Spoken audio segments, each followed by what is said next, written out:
Samantha loved her work. For years, she poured herself into building a career that gave her purpose and stability. Her friends often admired how steady her life seemed, always moving forward, always in control. But one year changed everything. A sudden downsizing took away her job. Not long after, her closest friend moved away, and her relationship ended in heartbreak. One by one, the supports she leaned on disappeared, leaving her feeling like she was standing in the middle of a storm with nothing to hold on to. She tried to stay strong, but the nights were the hardest. The silence in her apartment echoed louder than words. It felt like the life she had carefully built had crumbled in her hands. Yet, what Samantha couldn't see in that season was that God was still at work. Through unexpected opportunities, new connections, and quiet moments of prayer, hope began to break through her darkness.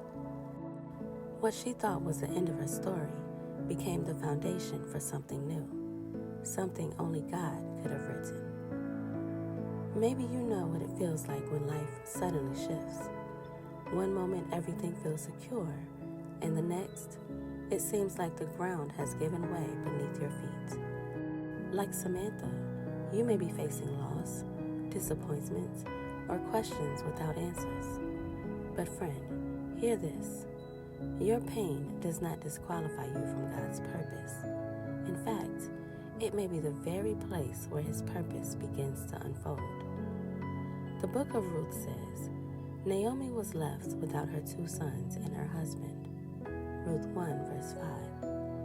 At first, it looked like Naomi's story was over, but in reality, it was the beginning of God's greater plan. One that would lead to redemption, restoration, and even the lineage of Jesus Himself.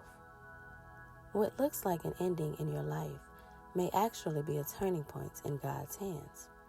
He has a way of bringing beauty out of ashes, joy out of mourning, and purpose out of pain. So if you feel empty, take heart. God is still writing. Your story isn't finished. It's just entering a new chapter.